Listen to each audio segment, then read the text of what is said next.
28절에 보니까 은혜를 받은 자요, 은혜를 받은 자요. 그래서 놀라니까 또 천사가 말하기를 네가 하나님께 은혜를 입었느니라, 하나님께 은혜를 입었느니라.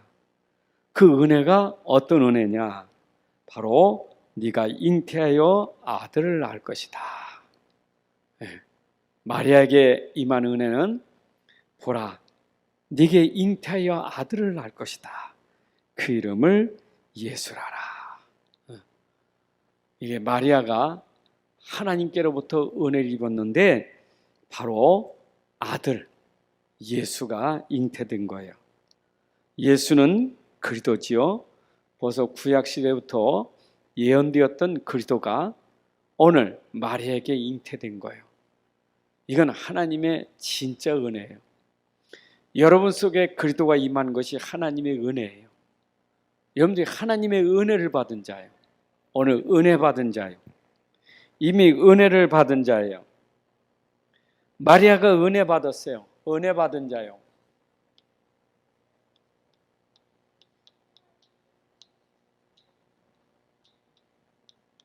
은혜 받은 자예요. 자, 27절부터 은혜를 받은 자요. 근데 그 은혜가 뭐냐? 아들이 네게 잉태됐다. 그럼 여러분들도 마리아처럼 은혜를 입은 자예요. 하나님의 은혜를 입었어요. 어떻게 해요? 여러분 속에 그리스도가 임했어요. 이것만큼 큰 은혜가 없어요. 여러분들 오늘 그리스도가 내게 있다는 게 은혜라니까요. 마리아가 지금 이 하나님의 은혜로 그 안에 그리스도가 잉태됐다니까요. 근데 32절에 보면 그 임한 그리스도가 누구냐? 큰 자예요. 큰 자. 우리에게 임한 그리스도가 큰 자고 지극히 높으신 하나님의 아들이에요. 또 하나님께서 그 조상 다윗의 왕위를 그에게 주시리라. 영원히 야곱의 집을 왕으로 다스릴 것이며 그 나라가 무궁하리라. 여러분 우리 안에 임한 그리스도가 큰 자요 하나님의 아들이셔요. 여러분들이 오늘 이 은혜를 오늘 누려야 돼요. 자, 그래서 우리가 이제 알아야 될 것은 우리 안에 오직 그리스도가, 여러분 오직 그리스도. 사실은 이게 66권 설명인데 이거 진짜 내가 발견하면 모든 거 다 보는 거예요. 그리스도 발견하면 모든 게 다 발견돼요. 하나님은 이 속에서 모든 걸 보게 하셨어요. 그러니까 성경에 66권을 통해서 하나님이 그리스도 하나를 가지고 모든 걸 보게 하셨어요. 모든 나라를 보고 모든 민족을 보고 모든 현장을 보게 한 것이 그리스도예요. 그리스도. 이거 엄청난 겁니다. 그리고 이걸 보니까 이 그리스도가 나에게 율성이에요. 율성. 여러분이 진짜 그리스도 붙잡았는데 나에게 응답 오는 것이 율성이에요. 율성. 이거는 율성이라는 말은 세상은 절대 가질 수도 없고 절대 받을 수도 없고 알 수 없는 그 응답을 누가? 오늘 오직 그리스도를 가진 자, 그에게 오는 응답이 율성의 응답이에요. 그 응답이 있어야 뭐가 임해요? 하나님 나라가 임하는 거예요. 하나님 나라.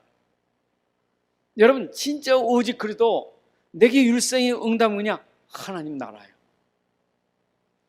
여러분 세상에는 응답이 돈이면 행복할 줄 알지. 돈이면 가장 행복할 줄 알죠. 근데 하나님 우리에게 주시는 응답은 돈도 아니에요. 비교할 수 없는 거예요. 세상의 모든 거 다 동원해도 절대 하나님 나라 누릴 수 없어요. 절대 여기는 행복이 있을 수가 없어요. 그런데 우리는 이 그리스도 한 분으로 세상에 절대 누릴 수 없는 하나님 나라 누리는 거예요. 여러분 이해되시죠? 세상에 어마어마한 돈을 가진 빌 게이츠도 절대 하나님 나라 못 누려요. 이건 누릴 수 없어요. 세상에 어마어마한 노벨상을 받았어도 하나님 나라는 절대 못 누려요. 근데 여러분들은 세상 사람들이 누리지 못하는 하나님 나라를 누리게 돼요. 뭐냐? 오직 그리스도 안에서. 이해되시죠? 여러분 율성이고 이 그리스도는요 재창조요. 창조 역사를 이루어. 물론 여러분들이 바뀐 게 재창조 역사예요. 내 인생 운명이 바뀐 거예요.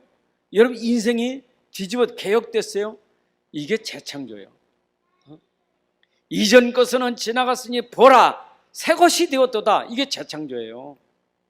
여러분들이 이전 것 지나갔다니까. 보라 새 것이 되었도다. 어떻게? 그리스도 안에서.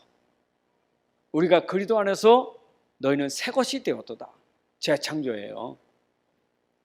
그 전에 그리스도가 나를 재창조를 이뤘다면 여러분 인생 삶 속에 재창조의 역사가 이 안에서 일어나게 되는 거예요. 그리스도 안에서. 이 안에서 이루어진다니까. 재창조 역사가. 그러니까 이걸 모르면, 이걸 진짜 모르면, 여러분 이걸 우리가 복음이라는데 복음을 모르면 어디로 갑니까? 복음 모르면 종교에 빠져요. 종교. 이걸 복음이라는 거예요. 근데 내가 복음 모르면 종교에 빠져요. 특히 종교도 없던 종교, 율법 종교. 유대 종교가 세계적인 종교 아닙니까? 그 종교가 말입니다. 세상을 지금 쥐락펴락하는 그런 어마어마한 힘이 있다니까요. 유대 종교가. 사실은 그 프리메이션이나 일루미나티나 어디냐? 여기서 뿌리가 된 거예요. 유대 종교에서. 그렇잖아요. 여기서 뿌리가 된 거예요. 그러니까 프리메이션의 그 시작이 여기서부터 나왔어요.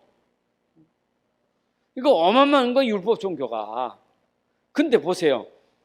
요한복음 8장 1절부터 11절에 예수님이 율법과 복음이 얼마나 차이가 있느냐. 율법 종교는 정죄하고 죽이는 게 율법 종교예요. 근데 복음은 죽을 사람을 살리는 게 복음이에요. 이게 복음이에요. 그러니까 내가 복음을 모르면 결국 나 스스로도 스스로 정죄하고 스스로 죽어요. 뿐만 아니라 내가 복음 모르면 남을 정죄하고 남을 죽여요. 복음 모르면 내 자신도 죽는 거예요. 자기가 스스로 자기 죄에 대한 죄책감과 그 죄에 대한 눌림으로 자기가 무너져 버려요. 복음 모르면. 여러분 복음 모르는 종교인들이 얼마나 힘든 줄 압니까? 그것 때문에 그 사람들은 엄청 힘든 거예요. 여러분 석가가 얼마나 힘들었겠어요. 보통 힘든 게 아닙니다. 성철 스님이 얼마나 힘들었겠어요. 우리는 누워있어도 힘들은데 앉아서 안 먹고 앉아있는 게 얼마나 힘든 겁니까? 근데 이 종교는요 복음 모르면 죽는다니까. 아니 가늠한 여인 어때요? 율법으로 정죄하고 죽이잖아요. 근데 죽을 사람을 살리는 게 복음이요. 생각해보세요. 우리에게 복음이 아니었다면 우리 살아나지 못해요. 복음 때문에 산 거예요. 여러분들이 이 그리스도 때문에 산 거예요. 맞죠? 그리스도 때문에 여러분 살았다니까. 이 은혜 아셔야 돼요. 이거 은혜 아셔야 돼 이거요. 이 은혜 모르면 큰일 나요. 나는 복음의 은혜 때문에 산 것이지 그게 아니면 우린 못 살아요. 나는 복음으로 살았는데 다른 사람 볼 때도 그 사람 살리는 길은 복음밖에 없어요. 그게 하나님 뜻이에요. 그래서 이 복음을 우리가 은혜의 복음이라는 거예요. 하나님이 주신 은혜의 복음이라는 거예요. 여러분 은혜의 복음이요. 하나님이 은혜를 주신 복음이요. 은혜를 주신 복음. 위에서부터 주신 은혜의 복음이요. 이건 땅에서 나는 게 아니요. 사람이나 육조거나 혈통으로 나오는 게 아니라 이거는 위에서부터 주시는 은혜예요. 이거는. 그래서 말씀이시고 하나님이시고 생명이고 빛이신 그분이 사람의 몸을 입고 이 땅에 임하신 것이 은혜예요. 그게 은혜예요. 그렇잖아요. 하나님이 찾아오셨다니까 은혜잖아요. 하나님이 죄인들을 불러오시고 죄인들을 구원하러 오신 게 은혜잖아요. 종교는 뭡니까? 찾아가야 돼요. 종교는 찾아가야 돼. 힘들어도 고생하면서 고행하면서 찾아가는 게 종교예요. 그런데 우리는 찾아갈 수 있는 힘도 없어. 그런 능력도 없어요. 완전 무능, 완전 절망. 그때 하나님이 우리를 찾아오신 거야. 맞죠? 허물과 죄로 죽은 우리를 찾아오셨다니까. 은혜의 복음이에요. 은혜의 복음. 여러분들이 이 복음 가진 것이 거저된 것 같지만 하나님이 우리를 구원하시려고 이렇게 찾아오신 은혜의 복음이에요. 근데 이 복음을 여러분이 가지도 모릅니다. 내가 가져야 하잖아요. 그래서 이 복음은 나의 복음이 돼야 돼요. 나의 복음. 이게 개인화요. 여러분 복음이 개인화돼야 돼. 하나님은 복음 주실 때 그 복음을 개개인에게 주신 거예요. 누구든지 이 복음은 가질 수 있게 하셨어요. 은혜는 누구든지 받을 수 있게 하신 거예요. 단 조건이 뭐예요? 단 조건이 이거는 믿음으로만 가질 수 있는 거예요. 믿음으로만. 내가 은혜의 복음을 받았단 말이에요. 믿음으로 받았단 말이에요. 하나님이 주신 걸 내가 믿음으로 받은 거예요.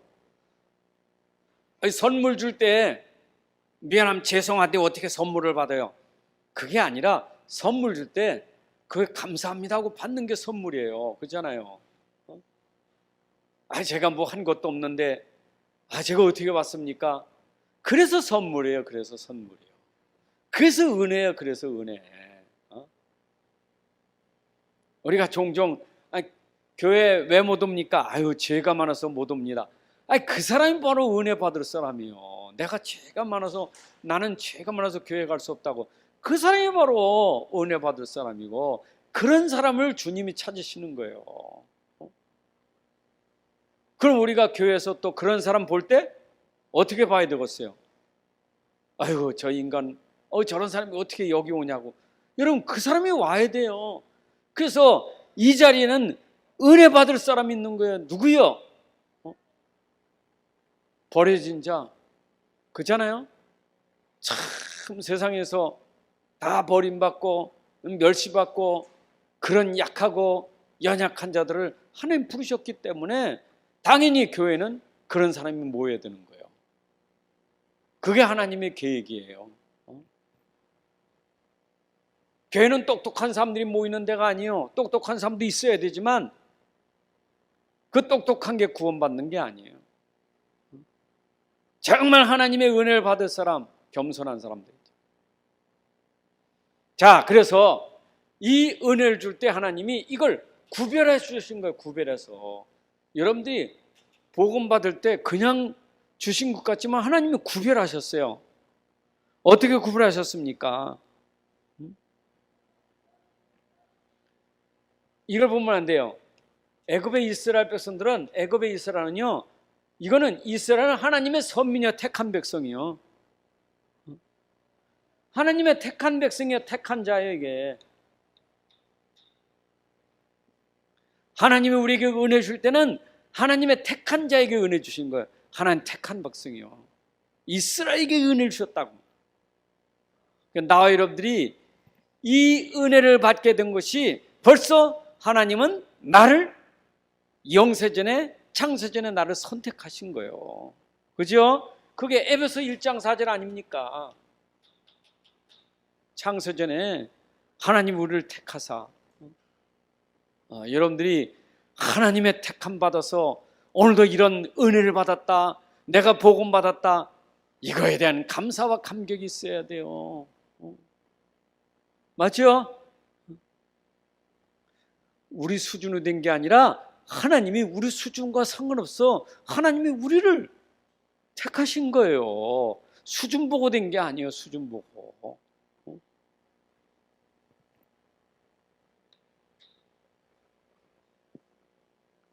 그래서 감사하셔야 돼. 사실은 내가 구원받기 전에는 하나님의 택한 백성인가? 그런 질문이 많죠. 구원받기 전에는. 우리가 구원받기 전에는, 그래서 현장 가서 전도할 때 그 사람이 예수 믿고 구원받기 전에는 이 사람이 택한 백성인가? 몰라요. 아무도 몰라요. 근데 언제 그 사람이 택한 백성인지 아느냐? 은혜 받을 때 택한 백성인 걸 아는 거예요. 은혜 받을 때, 복음 받을 때 택한 백성을 아는 거예요. 그래서 여러분 사도행전 13장 48절 있잖아요.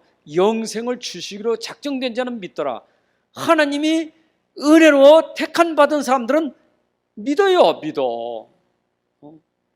그래서 우리가 현장에 전도할 때는 아무나 되는 게 아니고 하나님이 준비한 사람, 하나님이 영생을 주시기로 작정된 사람, 하나님의 택한 백성은 현장에 있어요. 그들을 살리라는 거예요. 그 많은 수많은 사람 가운데, 그 어마어마한 사람들 가운데 나 같은 이런 부족하고 모자란 사람을 하나님 택하셔서 이 은혜 주셨다는 게 얼마나 감사한지. 감사하십니까? 자 보세요. 이스라엘 백성들이 이게 언제 택했습니까? 이게 로마서 5장 8절 아닙니까? 로마서 5장 8절. 우리가 하나님 모르고 있을 때, 아직 죄인 됐을 때 하나님 택하신 거예요. 내가 구원받기 전에 내가 아직도 죄인이잖아요. 아직 죄인 됐을 때, 그때 하나님이 나를 택하셨다니까. 그러니까 우리가 그 사람의 그 외적인 거 있잖아요. 행위나 말이나 그 사람의 어떤 걸 보고 우리가 함부로 우리가 평가해서는 안 돼요. 아무리 망난이라도 하나님 택한 사람이 있다니까요. 그렇잖아요. 우리가 볼 때는 그래도 참 저 착한 사람이 구원받겠다 그죠? 못된 사람 전 구원받을 것 같지만 어떤 데는 착한 사람이 안 믿고 어떤 데는 못된 사람이 예수 믿어요. 그럼 다 착한 사람 되지 말란 그건 아니지만 하나님은 그런 거 따지지 않는다 이 말이에요. 우리가 전도하다 그런 게 실수할 수 있는 거예요. 굉장히 사람이 막 이상하면 전도 안 해요. 굉장히 뭔가 사람이 성품 좋으면 전도하고, 하나님은 그런 법이 없어요. 성품 좋다고 그 사람이 구원받을 사람이고 성품이 나쁘다고 구원받을 사람이 아니에요. 우리가 아직 죄인 됐을 때 똑같아요. 우리도 아직 죄인 됐을 때 하나님 욕하고 하나님 대적하고 예수 믿는 사람 핍박하고 있을 때 하나님이 우리를 택하셨다니까. 맞죠? 저도 예수님 믿는 사람 욕했다니까. 교회 나면 욕했어요. 그 욕했던 나를 하나님이 택하신 거예요. 여러분 사울 보세요. 얼마나 핍박자입니까? 근데 하나님이 아직 죄인 됐을 때 하나님이 택하셨단 말이에요. 그래서 우리가 구원받는 것이 하나님의 은혜예요. 여러분 진짜 이 애굽에서 내가 빠져나오는 게 이게 하나님의 은혜예요. 근데 구원 어떻게 받았습니까? 구원은 이 피의 복음, 애굽에서 나올 때 피발음으로 빠져나왔어요. 피발음. 구원은요 이 피의 능력으로 빠져나온 거예요. 하나님이 구원시키는 방법은요, 하나님 방법은요 딱 있어요. 이거요. 왜 피입니까? 아담의 피는 계속해서 흐름을 흐를수록 그게 못 빠져나오는 원죄 가운데 있는 거예요. 그래서 이 아담의 피가 아니라 하나님이 정결한 피, 깨끗한 피, 아담의 피 말고 진짜 정결한 피. 그래서 예수님 오시기 전에는 정결한 짐승들이 피를 흘리고 죽은 거예요. 사람의 더러운 그 피, 아담의 피, 그 죄의 피를 씻을 수 있는 길은 정결한 피인데 하나님이 그 정결한 피로 순결한 짐승들 있잖아요. 흠없는 짐승들, 양, 송아지, 비둘기 이런 짐승들, 깨끗한 짐승의 피를 흘렸어요. 그래서 예수님이 동정녀 마리아의 몸에 나셔서 십자가의 지심으로 말미암아 우리 죄를 대속할 수 있었던 거예요. 그래서 예수님이 죄 없으신 분으로 십자가에 죽으셔서 피 흘리심으로 우리의 죄를 씻어주신 거예요. 이게 하나님의 은혜예요. 그래서 피를 발랐느냐 안 발랐느냐 그게 구별이에요. 하나님은 선택한 게 구별이에요. 그러니까 안 믿어도 하나님의 구별이 있다니까. 벌써 구별돼. 우리는 몰라요. 근데 하나님이 구별하셨어요. 여러분이 안 믿을 때 하나님 벌써 구별하셨다니까. 이사야 43장 1절에 보면 뭐라 했어요? 너는 두려워하지 말라. 내가 너를 택하였나니. 너는 뭐요? 내가 택한 나의 소유요. 너는 나의 것이다 이 말이요. 그렇죠? 하나님은 나의 것으로, 나의 소유로 하나님 벌써 우리를 찍어 놓으신 거예요. 너는 내 것이요. 그런데 하나님은 구별을 십자가, 이 피 이걸로 구별하신 거예요.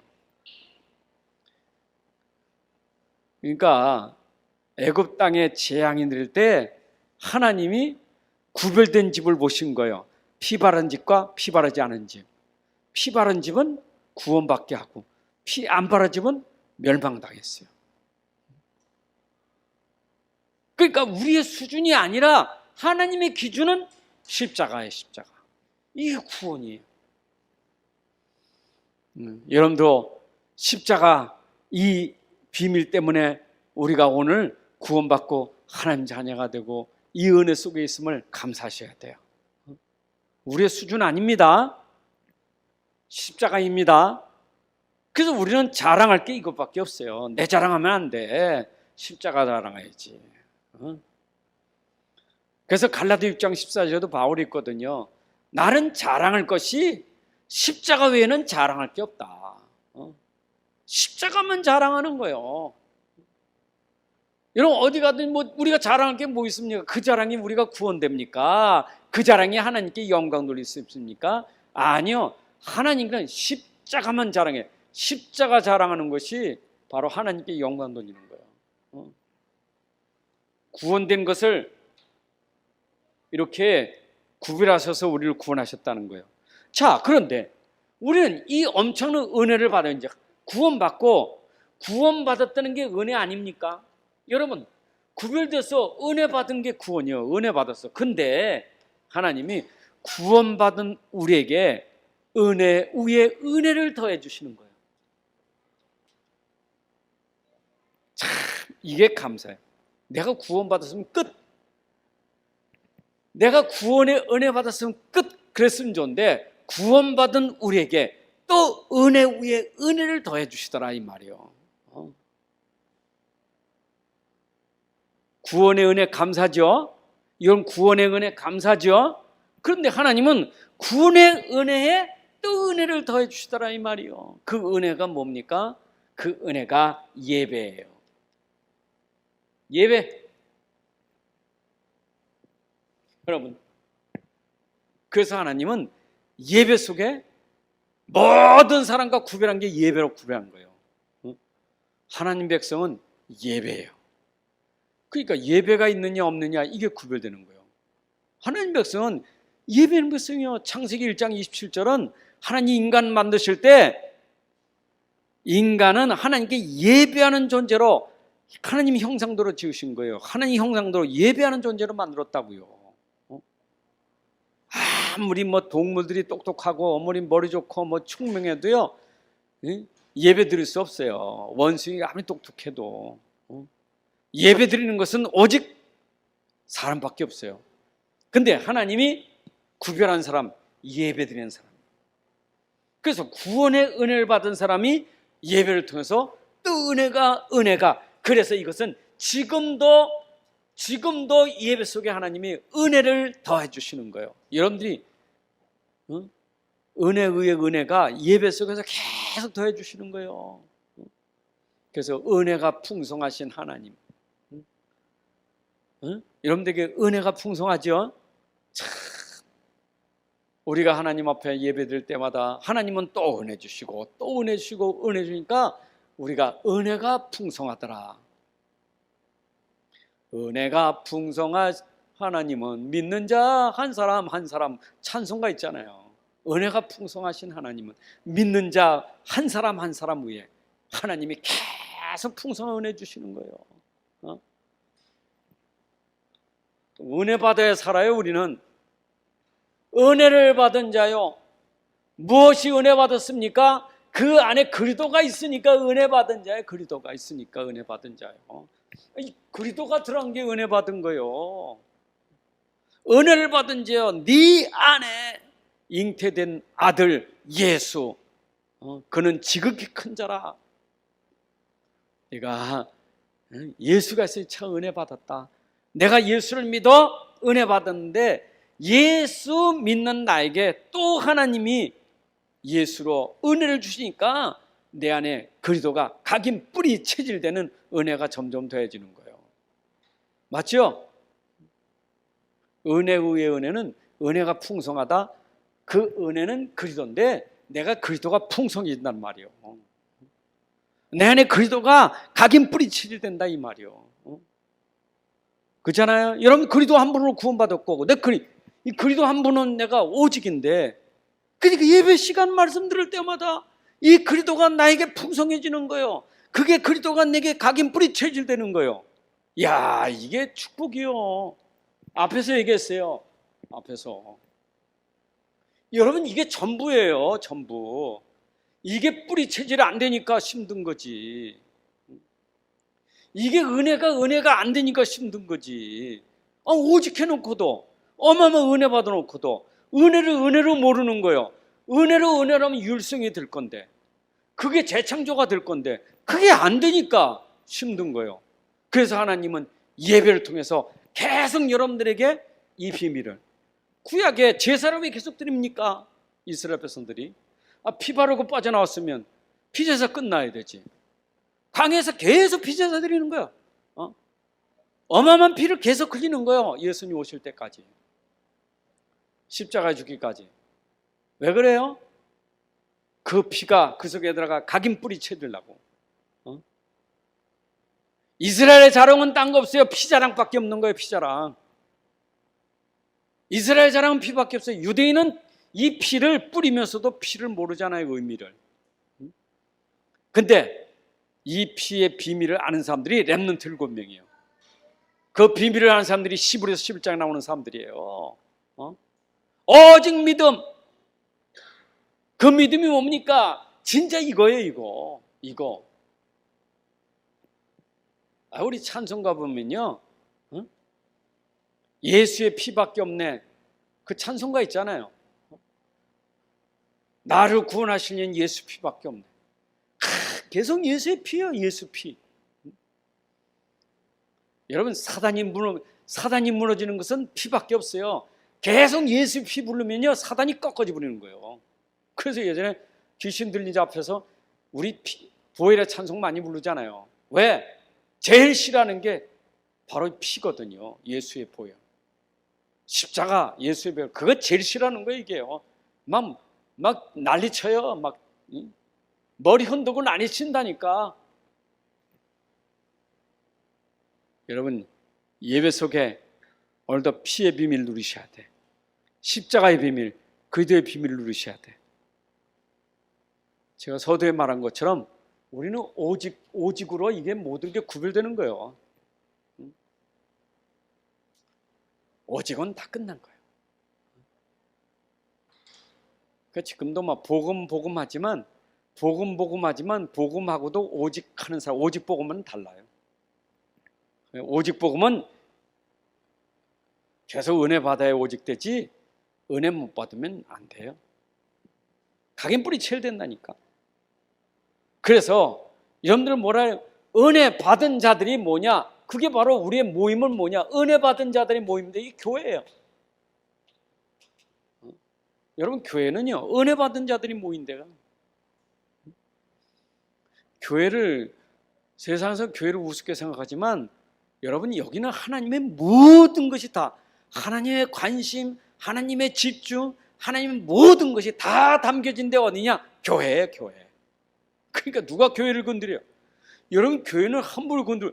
세상 사람들이 모르고 교회를 건드지, 교회를 건드리는 것은 그건 지금 어리석은 거예요. 교회가 뭐냐? 은혜 받은 사람들의 모임이에요. 구별된 자들의 모임이에요. 맞죠?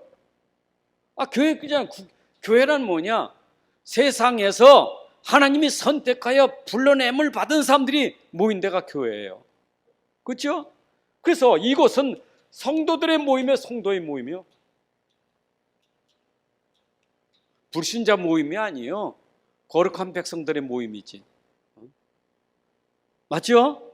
예수의 보혈로 죄 씻음을 받은 거룩한 성도들의 모임이 바로 교회예요.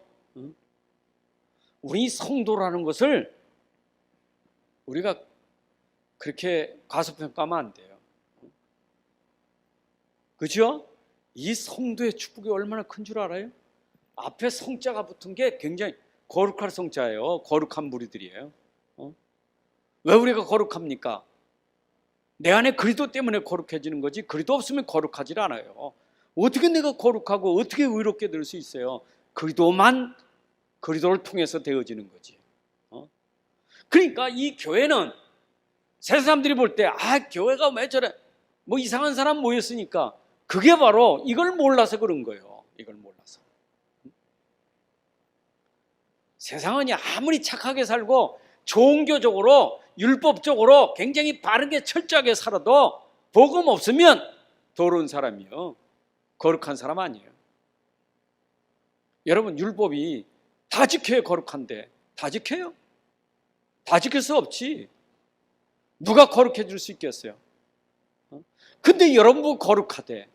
여러분도 거룩한 백성이라는 거예요. 여러분들이 거룩한 삶을 살아서 거룩한 백성입니까? 잘 기억하셔야 돼요. 내가 거룩한 백성은요, 내 수준이 된 게 아니라 내 안에 이 복음 때문에 내가 거룩한 백성이 된 거예요. 그리스도 때문에. 맞죠? 노아 시대 때 홍수 심판하면서 노아에 대해서 하나님이 칭찬하셨잖아요.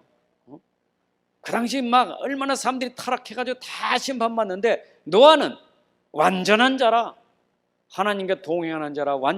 어떻게 노아가 완전한 자가 될 수 있겠어요? 그 타락한 세상에서 어떻게 노아가 완전한 자가 될 수 있겠습니까? 완전한 사람 아니요. 근데 왜 하나님이 그에게 완전하다고 했을까요? 피비밀이에요. 하나님은 피를 통해서 우리를 완전케 하신 거예요. 맞죠? 예수의 십자가의 죽으심을 다 이뤘다. 그 십자가의 죽으심이 우리를 온전하게 만든 거예요. 그러니까 십자가에서 끝내신 그리스도를 내가 믿을 때 그 믿음으로 나도 온전한 자가 되는 거예요. 이게 성도의 모임이에요.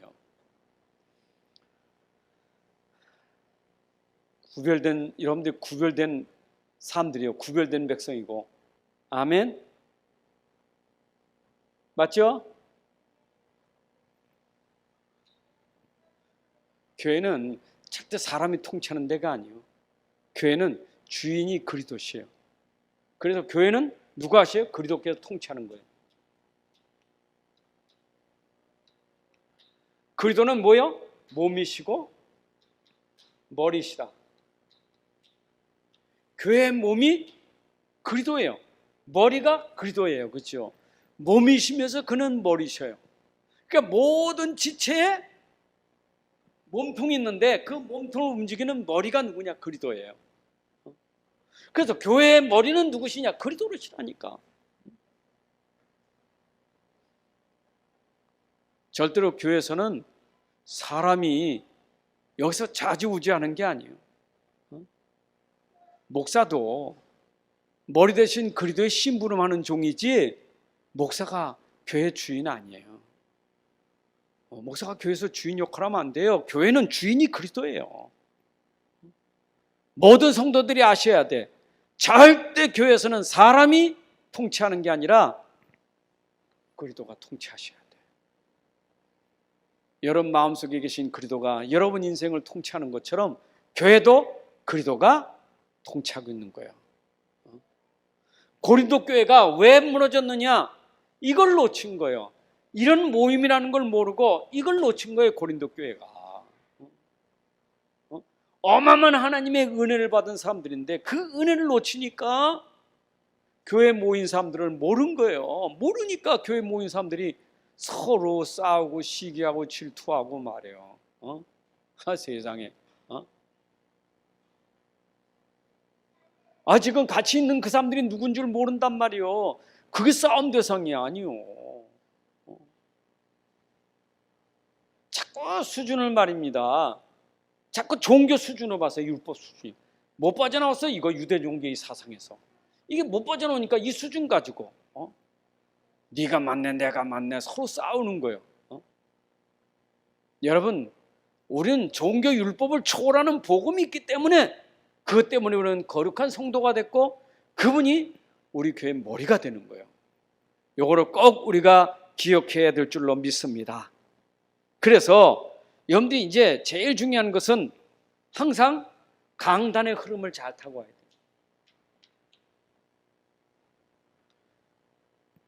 강단 흐름이요. 어쩌면 이거는요 주일날 우리가 강단 말씀 하나 듣는 걸로 그건 일주일에 한 번 듣는 거 여러분 아닙니다. 이거는요 여러분 인생과 관계되어 있는 거 인생하고. 그래서 오직하면 예배 성공은 인생 성공이고 예배 실패는 인생 실패라는데 예배 한 번 빠졌다고 무슨 인생 실패고 예배 한 번 들었다고 인생 성공이겠습니까? 아니요. 여러분 인생은 여기 흐름 속에 있어야 돼. 그래서 인생이 망가지는 게 왜 망가지느냐? 이 흐름 안 타서 망가지는 거예요. 여러분들 진짜 강단 흐름 안 타보세요. 금방 사람이 이상해진다니까. 불신앙하게 되고 자꾸 사람이 말이에요. 영적인 상태가 자꾸 병들어 버려요. 강단 흐름 안 타면.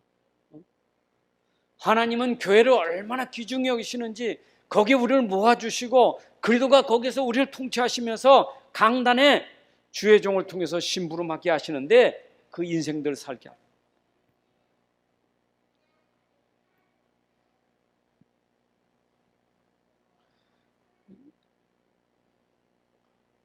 그러니까 사실은 우리가 정말 예배 시간에 강단 말씀만 잘 들어도요 내 인생 계속 갱신하고요 내 인생의 진짜 축복과 응답을 다 찾을 수 있어요.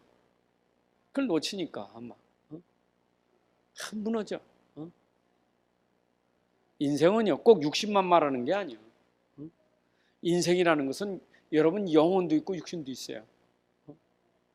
근데 육신은 멀쩡한데 영혼이 많은 거죠. 이게 생각이 이게 무너져 버려요. 그러니까 영혼과 생각이 무너지는 게 뭐예요? 강단을 많다니까. 그렇잖아요. 여러분 60만 가지고 사는 게 아니잖아요. 여러분의 인생의 가장 중요한 본질은 영혼인데 말이에요. 내 생각인데 그게 무너져 버리니까 어렵지. 여러분 생각을 살리고 여러분 인생을 살리고 영혼을 살리는 길은 강단 흐름밖에 없어요. 그래서 하나님 교회를 주신 거예요. 고린도 교회가 강단에 선 주의 종 바울의 말을 못 알아들은 거예요. 그 흐름을 안 탄 거예요. 그게 고린도 교회 문제예요. 아니 고린도 교회 강단은 바울이 전달한 메시지가 강단 아닙니까? 바울이 직접 챙긴 것도 있지만 편지를 써서 전달해 준 것도 강단이에요. 그 강단은 말씀 붙잡고 고린도 교회는 그걸 따라가야 되는데 그걸 못 따라가니까 그게 이제 무너진 거예요. 계속.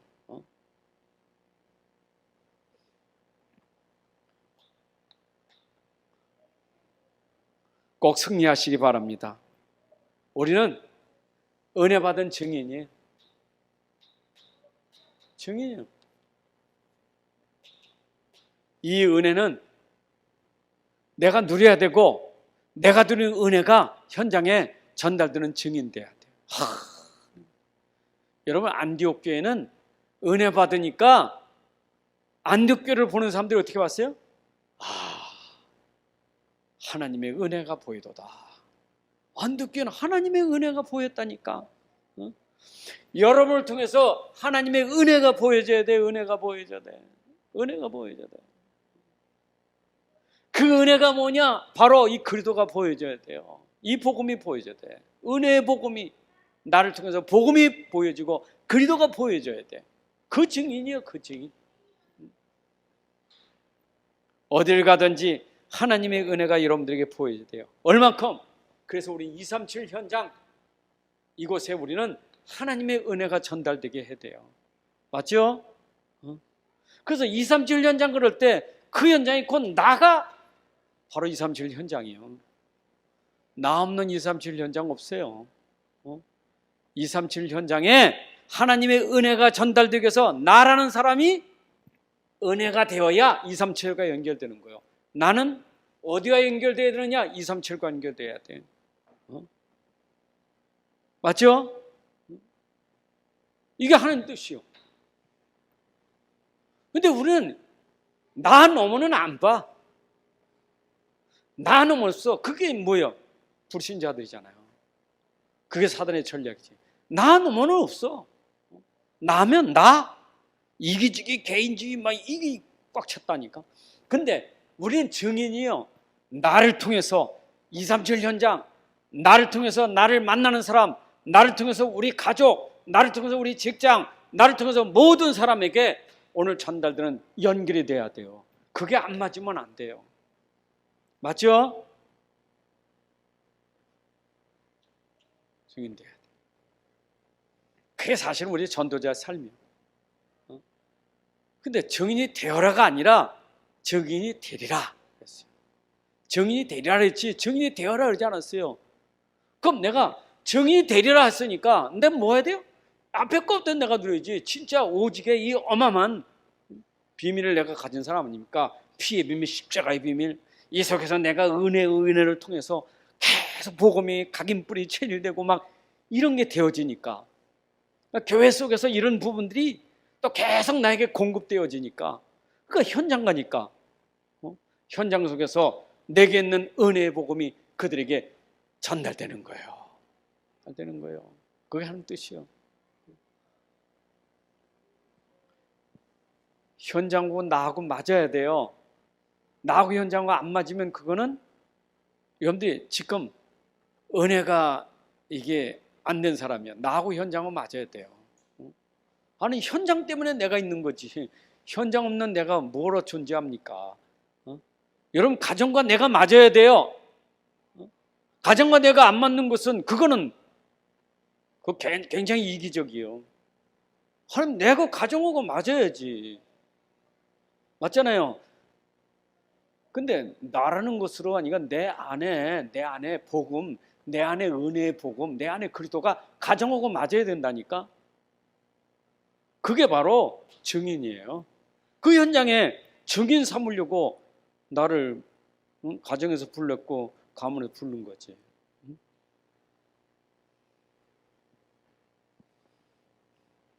지금은 다 병든 현장이에요.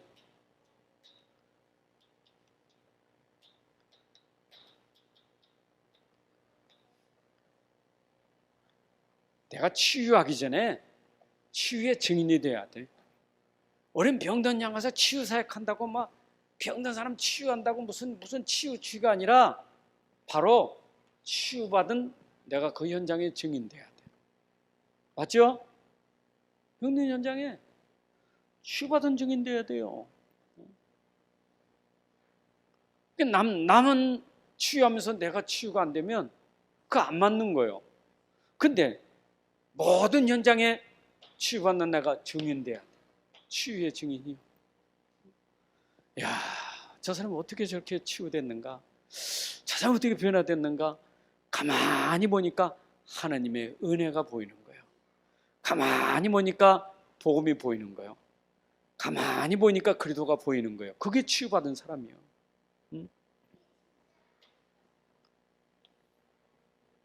여러분들에게 은혜가 넘치면 치유가 됩니다. 복음이 충만하면 치유됩니다. 그래서 자꾸 자꾸 치유하려 하지 말고 내 안에 치유는 복음이 복음되는 거예요. 하나님의 은혜가 충만하면 치유가 되는 거예요. 그러니까 보세요. 앞에서 이거 다 하고 오면요, 당연히 증인될 수밖에 없어. 여러분, 강단만 잘 타고 와도요, 치유됩니다. 강단만 잘 타도.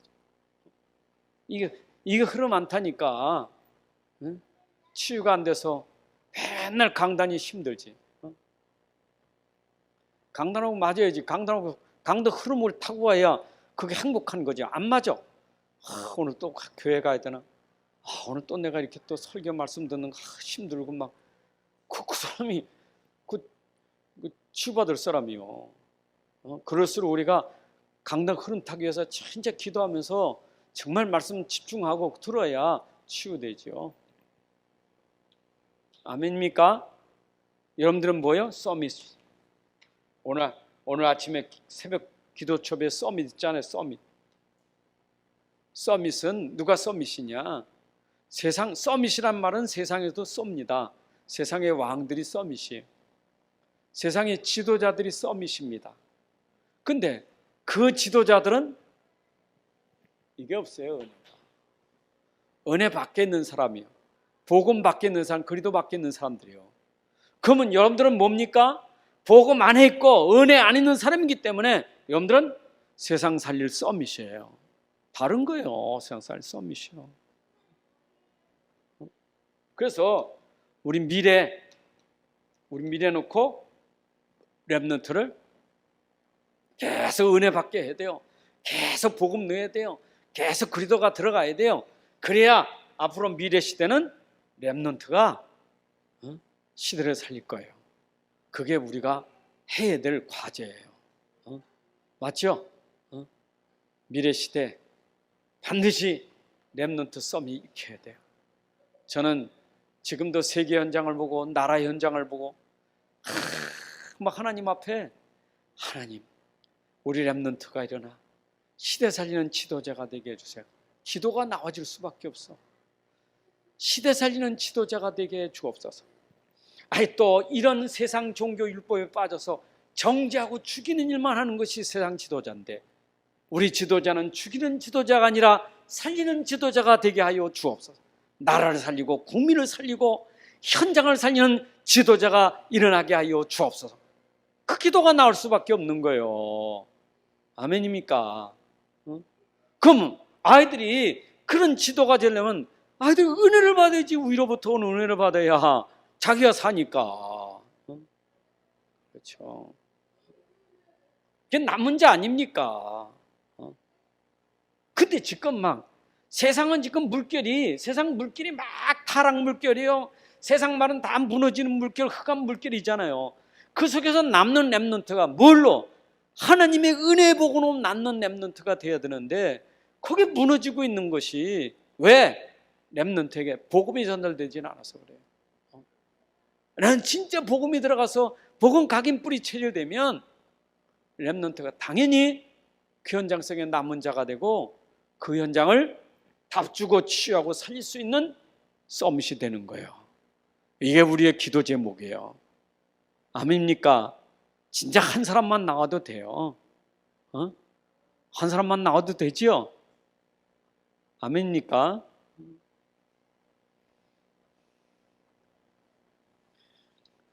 내가 우리 라스베가스에 있는 우리 송무사님하고 전화 통하면서 난 라스베가스 안 가봤어.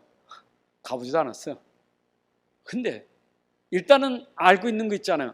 세상에서 가장 타락한 도시 라스베가스.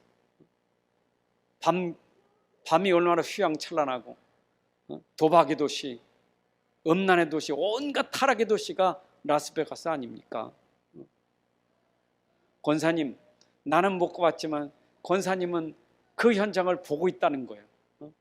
이사야 60장 1절부터 3절에 온 세상이 어둠으로 캄캄하게 덮여있다는데, 그게 그 현장에 가면 사람들은 불빛이 휘황찬란하니까 빛이라고 말하지만 그 빛이 아니라 거기는 어둠이 흑암이 가득한 현장이에요. 우리 선교사님은 우리 권사님은 단기 선교사로 파송됐어. 단기 선교사. 단기 선교사로 갔는데 흑암 현장에서 있으려니까 얼마나 영적 싸움이 심합니까? 권사님 영적 싸움을 많이 싸우고 계셔. 근데 권사님은 단기 선교사요. 장기 선교사는 이현영 집사 아서가 단기 선교사요. 장기 선교사요. 그렇잖아요. 에이셔가 이제 앞으로 거기 미래 선교사 아니에요, 그렇죠? 내가 권사님 거기 가셨는데 권사님의 천명 소명 사명 있어요. 천명 소명 사명 있어. 생각해봐요. 사무엘이 젖먹일 때까지 그 짧은 기간 어떻게 하면 어떻게든지 복음 넣어줘가지고 지금 저 엘리 제사장 앞에 갖다 맡겨놔야 되는데 이제 갖다 줘야 되는데 그 짧은 기간에 어떻게 해야 되겠어요? 얼마나 다급했겠어요? 얼마나 시급했겠어요? 집중했을 거 아니요. 이 집중해가지고 말이요.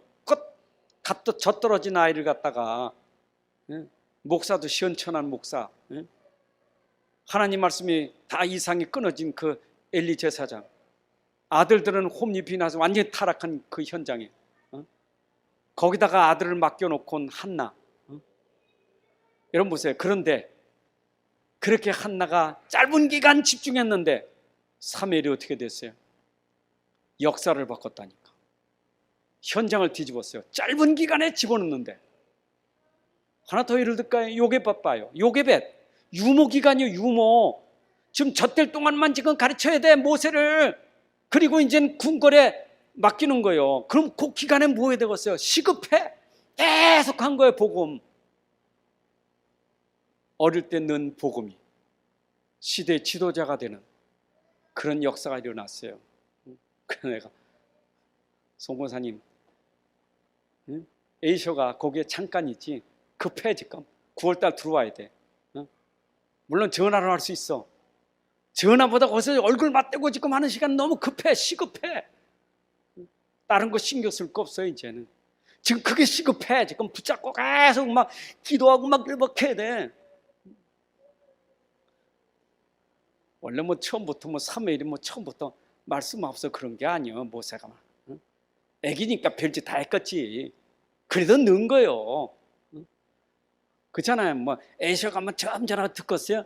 할머니 말씀 없어 그렇겠어요? 이리 뛰고 저리 뛰고 하지. 시급해. 계속 집어넣는 거예요.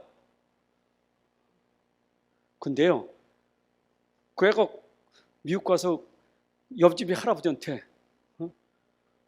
뭐 옆집 할아버지가 그 무슨 만화책에 나오는 뭐 영웅 얘기하니까 할아버지 나는 랩런트요 하더라는 거예요. 한국말로.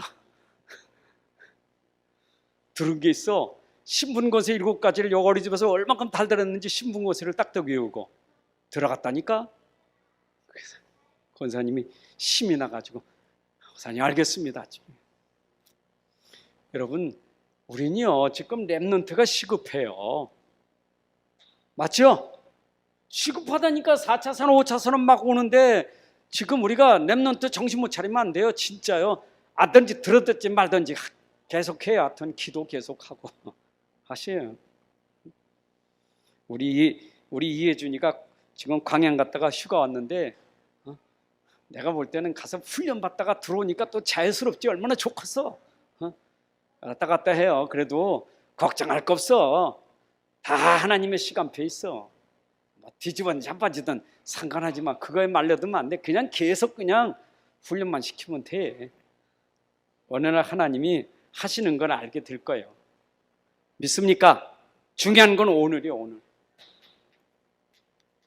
오늘 과거도 아니요. 미래도 아니요. 과거도 아니고 미래도 아니요. 오늘이지. 그렇잖아요? 과거 때문에 오늘 놓치지 마. 과거는 오늘 발판 삼으면 돼. 미래는 끌어다가 오늘 비전 삼으면 돼요. 꿈으로 삼으면 되지. 오늘 놓치면 안 돼. 너무 미래에 빠지면 불안하고 두렵고 걱정 많고 헛된 망상이 나고 헛된 공상이 나고 앉았지. 또 과거에 너무 빠지면 상처에 맨날 묶여서 가지도 못해. 오늘이 중요한 거. 오늘을 잘해야 돼. 오늘. 오늘 은혜 받으셔야 돼. 오늘 은혜 받는데 오늘을 얼마큼 여러분들이 은혜 받느냐. 오늘을 통해서 내가 평생 언약을 잡는 시간이 돼야 돼. 오늘 가지고. 여러분 오늘은 평생 오냐. 그렇잖아요. 여러분 평생이 몇 살이요? 70, 80살이요? 여러분, 오늘이 평생이요. 내일인지 모레인지 몰라. 오늘 내 평생하고 연결되는 거예요. 오늘 준비하자면 평생을 놓치게 되고, 오늘 준비한 평생을 승리하는 거예요. 저는 오늘이 오늘이고, 오늘 계속 오늘 하다면 그 평생이 되는 거예요. 맞죠? 오늘 평생이라니까. 맞아요? 내일도 오늘 하면 돼. 그 평생이요. 모레도 오늘 하면 돼. 평생이지. 그러니까 오늘은 놓치고 계속 평생 동안 뭐 하면 안 돼요? 맨날 과거에 빠졌고 맨날 미래에 빠져가지고 맨날 오늘 놓치고 사니까 평생 뭐요? 과거와 미래 맨날 왔다 갔다 하면서 고생만 하고 사는 거지. 응? 오늘 평생으로 삼으셔야 돼. 응? 오늘 최고의 날로 삼으시기 바랍니다. 아멘.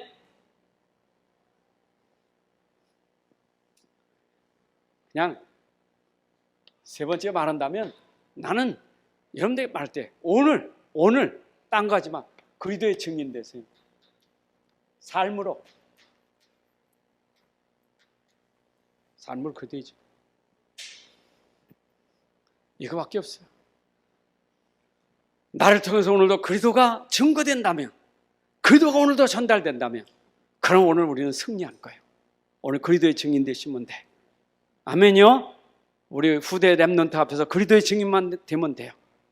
그러면 성공 인생 되는 거예요. 하나님 감사합니다. 오늘도 우리 귀한 시간에 또 주신 말씀 다시 한번 마음에 담아서, 은혜 받은 자, 이 귀한 복음을 가진 자, 이제 누리는 자 되고 이것이 증거가 되어 현장 살리는 증인 되게 하여 주옵소서.